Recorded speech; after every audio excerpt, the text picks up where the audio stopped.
E livros institucionais ou encomendados, tu acaba fazendo também? Bom, eu faço bastante, porque é uma atividade, é um novo segmento que surgiu, que são esses livros, histórias de empresas.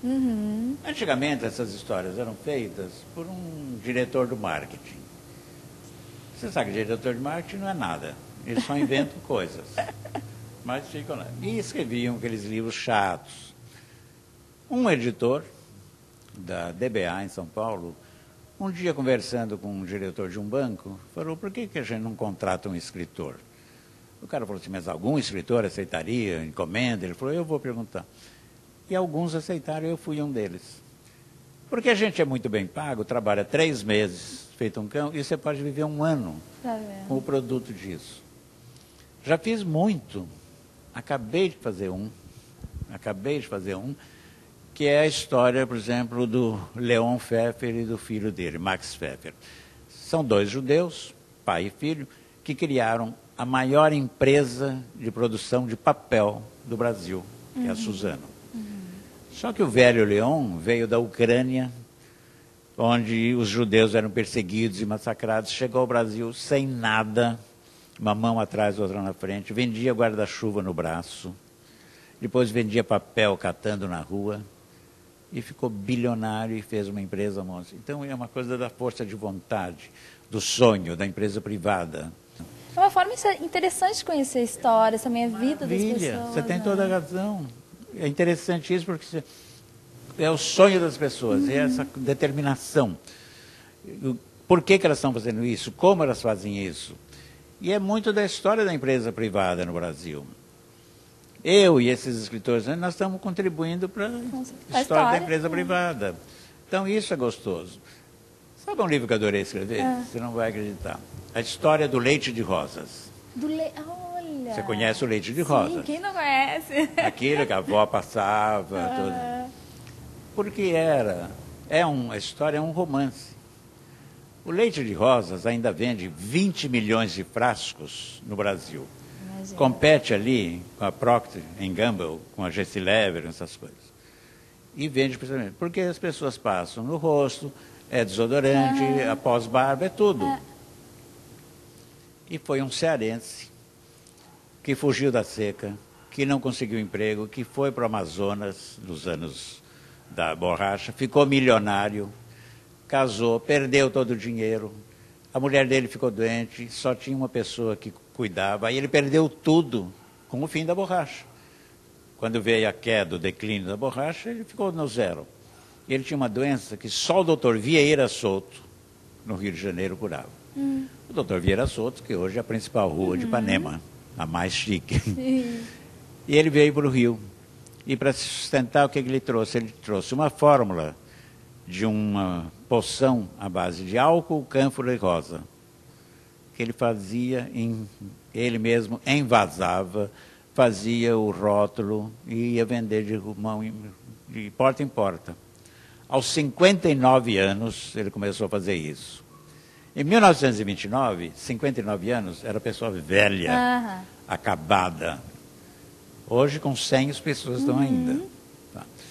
Então, esse homem, aos 59, refaz, cria o leite de rosas, e isso cresce. Ele foi o primeiro homem que contratou Carmen Miranda como garota propaganda. Olha só. Então, essas são histórias lindas. É verdade. Sabe? Uma pessoa que nessa idade ainda tem esse pique e faz, ele depois patrocinava concursos de misses. As misses iam todas para o Rio, né? Dalgisa Colombo, Terezinha Pitiliani, blá, blá, blá. E ele levava uma tarde para a fábrica, no bairro de São Cristóvão, e elas desfilavam na esteira da produção. Agora, você imagina aquelas mulheres com aqueles saltos, destruíam a esteira de produção. E os engenheiros ficavam loucos. Adorava. Pô, o senhor está fazendo assim, não foi lindo aquelas mulheres desfilando? Conserta isso. Pronto. Então, sabe, eu adoro fazer isso. Interessante. Descobrir essa gente, claro. descobrir essas histórias. Acho que é o escritor ali, desvendando, né? Enfim. É o escritor que gosta da vida e gosta da história. Eu sou, fundamentalmente, acho que eu sou um narrador. E agora, assim, ó, essa relação com o cinema que tu sempre teve, né, desde muito novo, e com a literatura também, de que forma que esse cinema ele interferiu nessa literatura ou contribuiu para o desenvolvimento dessa tua literatura?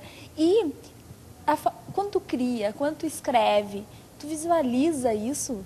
Tu roteiriza isso na tua mente? Existe essa influência de uma arte na outra? É uma boa pergunta. Porque, evidentemente, no fundo, quando eu termino, eu vejo que aquilo poderia já ter sido um roteiro. Eu já passo meio cena a cena. Eu já passo por imagens. Evidente que, tendo gostado do cinema... Até hoje eu vejo filme sem parar. Mesmo quando o filme é ruim, eu fico até o fim. Eu tenho medo que eu saia e o filme melhore. Então, eu fico lá. Bom, aí eu já construo as histórias em imagens.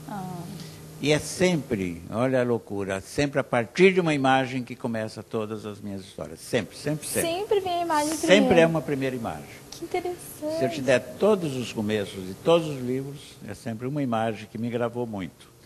Então, é o cinema ainda.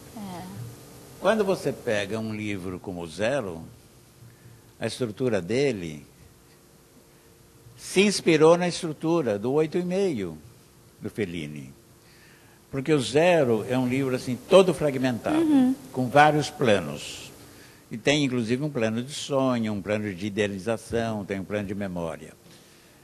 Quando eu vi pela primeira vez 8,5, em 63, eu vi na Itália, eu nem sabia nada de italiano, aquilo era uma confusão para mim. Mas eu percebi naquele estilhaçamento e naqueles planos, porque o filme são vários planos. Né? É o Marcello Mastroianni que quer fazer um filme, não consegue fazer o filme, sonha com cenas que ele nunca foi, então é a imagem idealizada.